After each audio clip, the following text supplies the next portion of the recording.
Hello guys, welcome to the Munoz Little Journey. Just want to update you guys today. So it's 5 o'clock this morning, and today we're gonna go head down to Indiana to pick up some hay equipment.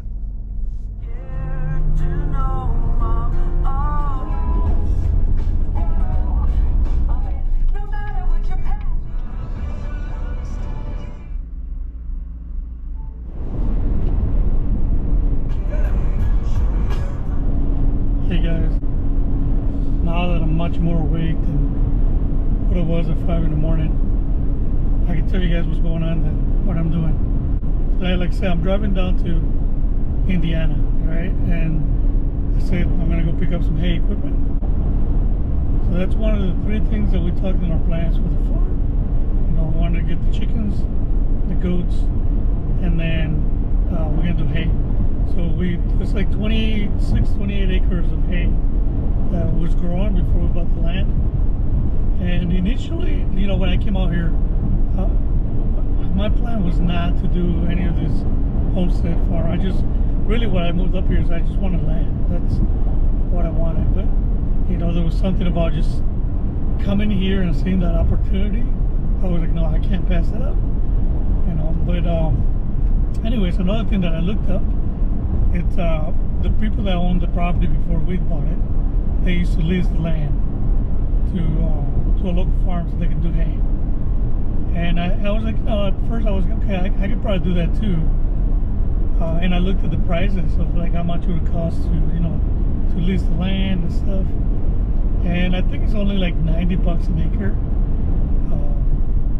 which is not bad. I mean, I guess it would ultimately, if I rented that, it would pay the taxes of the property. But I was going to do it at first, but then, you know, I did talk to one farmer, and he sort of told me like, oh, well, if you rent it to me, I will probably do corn and I will do soybeans.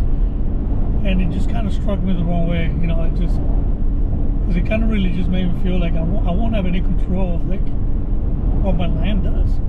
And I didn't really like that, you know, because I really like the way the land looks right now. When you look out, there's all pastures, and there's all nice and green grass and hay growing, and I love that. I think that's something I loved when I moved to the property. I guess like I was leaning away from leasing the land just because I don't know what they're gonna plant, you know, and I don't know what that's gonna bring. Is it gonna bring mud? I don't know. It was uncertain. And honestly, I didn't have a need for it. Like, I didn't have to rent it. Then I just thought, I was like, hey, you know, this land it's already been seeded and been treated for hay for a couple of years. So I was like, why not look into that? You know, I mean, it didn't look like hay was that big of a undertaking to do, to be able to make some money. And that's the way I was looking at it more. I was, you know, might as well, if I'm going to do this, if I'm going to rent the land just to pay taxes, why not work the land myself so I can pay the taxes of the property taxes, and I can make some money on top of that, you know, especially if we're thinking about getting like not cattle, but you know, livestock with the goats and the chickens and stuff. All that stuff comes with an expense that you gotta spend the money somehow, right? So I figured, I was like, you know, if I grow my own hay, I can feed my own goats. I don't have to go and buy that. I can go free range my chickens anytime I want, anywhere I want in my pasture. So the next thing that I needed to do, of course, is to do research, because I didn't, like I said, you're right, you know, you gotta ask yourself, okay, what is this city guy doing? You know, he's going out there and he's doing hay and stuff. And but that's what's cool about this channel. That's the purpose why I wanted to do it. First, I wanted to do it because I wanted my kids to see, like, you know, down the road when me and myself and Kelly are long gone, I want my kids to have something to remember as, you know, something to see the history of the farm. Hopefully, like, if they decide to keep it, you know, and if not, like, it just be something like a good documentary. I figure that it can be just passed down from generation to generation, you know, even if the YouTube channel doesn't take off, like, it's just good to have like that recording. We have the technology, so why not leave it there for your kids and your grandkids and your posterity, to be able to say, hey, that was my grandma, that was my grandpa, that was my great great great grandma, great great grandpa. So I just thought that's a cool concept, and that we have the technology to be able to do that. So I talked to Kelly, and I was, hey, you know what? I think I can do hay. And I jump in Facebook Marketplace and Craigslist and all that stuff, and you always see people selling hay. And I understand it's about supply and demand, and I'm not the only one doing hay, so I'm not going into it thinking I'm gonna make a ton of money in hay, but I'm going into it with the mentality of like, I can make some money, and I'm calculating that into it. So when I calculated about how many bales an acre would give me, so I really came up with like, it's probably even worth it, even if I don't sell it like at a crazy amount, I'm still gonna come out on top. And worst comes to worst, for sure, I'm gonna do at least what I would do if I was leasing. I'm gonna pay the land taxes, right? So then my next problem is, okay, you can do your research, you can learn the stuff, right? But then quickly you find out that you need the equipment to do that. And that was reason number one why we bought the tractor, right? So, I did the research, and I found out that when you want to do hay, you at least need 3 pieces of equipment, or actually 4 with the tractor. So you need your tractor, but then you need something to cut it with. You need something to rake it or to till it, and then you need a baler, to be able to bale the hay and pick it up and put it in storage. Looking at that, and then looking at because I've watched a lot of people that have done YouTube, and I got into this too, and I noticed that there's always one trend, and that is that everybody in my situation that's coming into it, they don't want to put too much money into it because they're willing. Maybe they don't have the money. I don't want to make assumptions because I don't know if they just didn't have the money, or they thought maybe that they wouldn't work out or whatnot. Well, what you got here is a city guy that's coming out here to do this, right? But not only that, I was a Marine. And you say once a Marine is always a Marine. And one thing you know about Marines is when we commit, we all in, right? So, and that's the way I'm going into this farm. I'm not going in it to see what happens. I'm going in it expecting that I'm going to fail, and I'm going to learn from that, but I'm going to make it work somehow, right? So that's how I'm going into the hay. So I looked at the hay, I looked at the hay equipment and stuff, and me and Kelly talked about numbers. And if you've never looked at hay equipment, or farming equipment for that matter, it's expensive. It's insane, like how much these equipments can be now, how they can run. I mean, a brand new, to cut the hay, you can either use, well, from what I found, there's like 3 things that you can probably use. You can use like the sickle bar, which some people say like, this is awesome, and it's probably like the least expensive out of the 3. Then you got your drums, just like spinning drums that cut the hay, and then you got your hay bind, which the hay bind is the most expensive one. So a brand new hay bind can cost anywhere from $15,000 to $20,000 or up in the upper $20,000, brand new. And that's just one piece of equipment that you need. Then you got your rake. They can run you anywhere from $1,000 to $3,000, $4,000. And the balers. If you want a hay baler, brand new, man, you better go find a second and a third full-time job to be able to pay for these things. So I did try it though. I did try. I was okay. Let me go see if I can find something that's used that I can use, for this. And I found something. I found a baler, and I found it for $500. It was a Case 250 or 230, and it needed a needle, a part for it. So I was like, okay, I can find it. And the guy that lists says, hey, it needs this and this, and you can find this on a Craigslist or on a graveyard for farm equipment.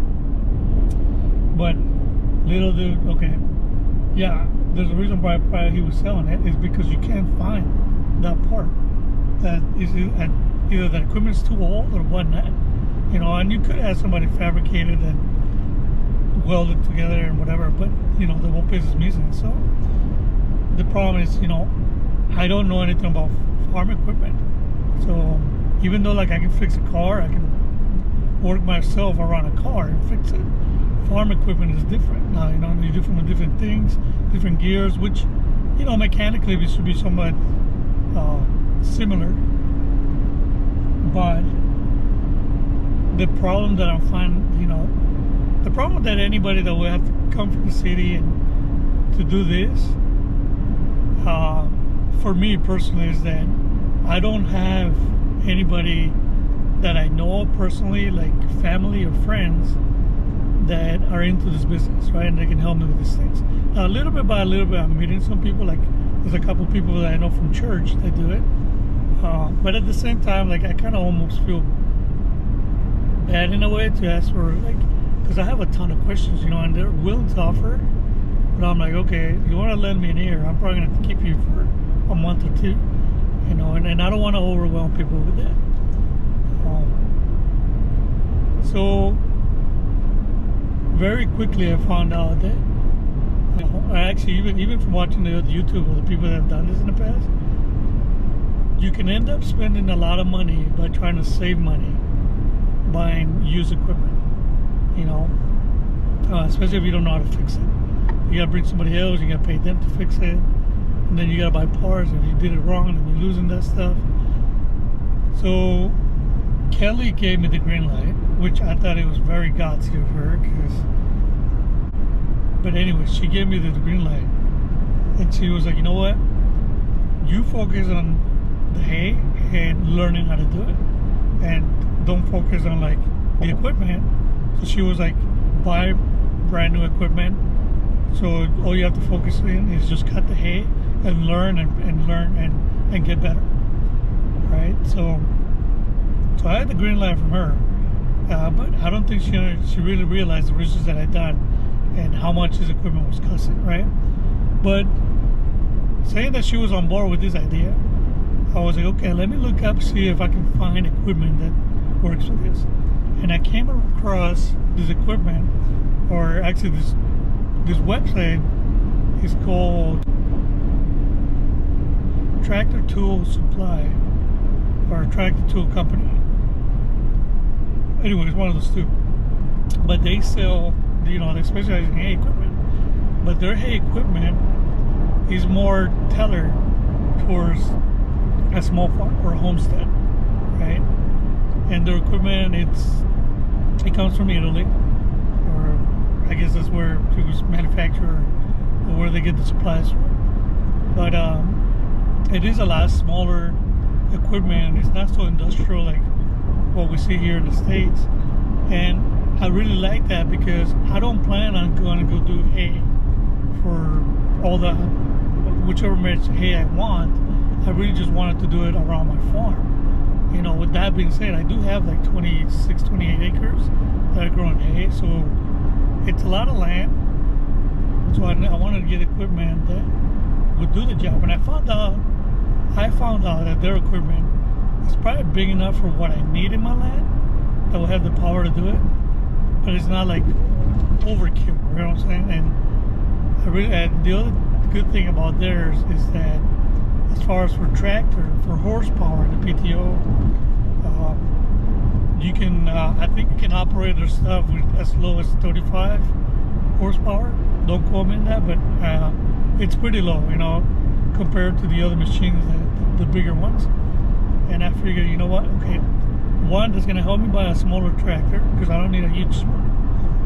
And then this equipment, it was a lot cheaper. So it was still an investment, don't get me wrong. It was an expensive investment. But it was, I almost feel like for a little bit more than what I would have bought a brand new baler, I was able to buy the baler, the raker, and the mower. And that was a pretty good deal to me, I think.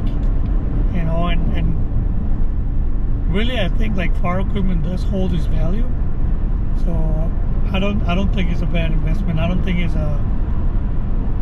think I'm buying a liability. I think I'm buying an asset when I bought that equipment. Which, you know, when you're looking at finances, that's what you want to buy. You want to buy assets. You don't want to buy liabilities. You know, like they say, a car, if it's a car, just a car, that's a liability. If it's a car is a tool of equipment for your company, that's an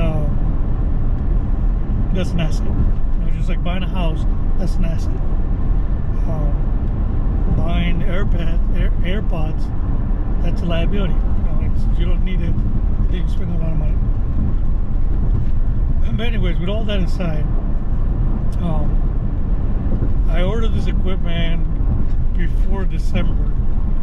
It was in November or December last year. And then, you know, we started seeing all the supply chains just kind of come slow. And I was worried that I wasn't going to get my stuff in time. So earlier this week, on Monday, I got an email saying, hey, they got the issue. So right away I called them and I was, hey, I heard you guys got the bill. I was like, yeah, we actually just got them in today. I was like, cool. How soon can I get them? And the guy's like, well, when do you want us to deliver? I was like, wait a minute. I used to be a truck driver. I'll come pick them up and save myself some delivery fees there. You know, and luckily, these guys are pretty close to where we're at. So I'm in Wisconsin, and they're in Indiana.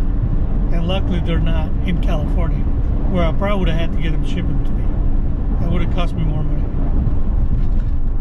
And actually, that's another reason why I picked them, was because they were so close to me. Okay, so with that being said, you know, that's something that we need to look forward to in the homestead, on the farm, is that we're going to be doing hay. And honestly, all the research I've done, my biggest worry is that I don't burn down the barn. Because I heard that if you do it wrong, those bales can catch fire. But anyways, that's what we're doing right now. We're on our way. We got to go through Illinois, and then we're going to go into Indiana, and then we're going to come back home. So it's about a 6.5 hour drive from where we're at to come down here. So it'll be a little over, 12, 13, 14 hours to round trip. You know, it is nice to get out, and I like driving. Like I said, I used to be a truck driver. I didn't drive over the road. It was more local, but I do enjoy driving.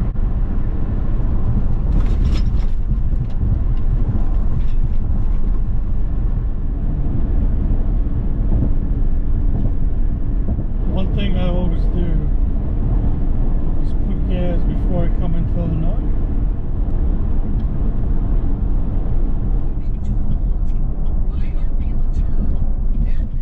You were right to the warehouse.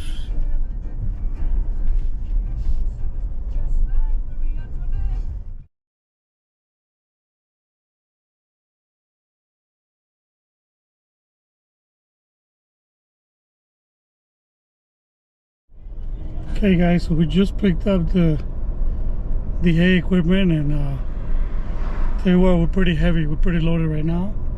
So it's gonna be a long drive home. I'm hoping we'll make it there okay.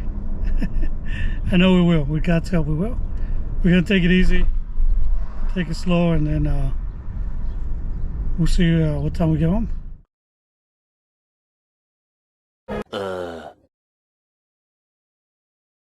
One eternity later. Eventually,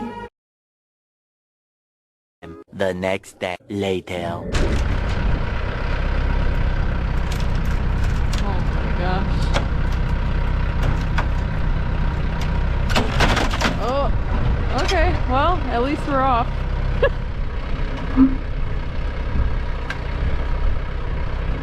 No.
guys, so there you have it. Here's our baler.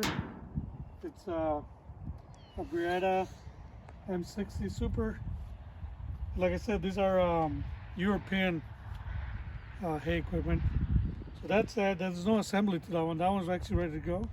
Here's the bale rake to rake the hay, and this one needs to be assembled.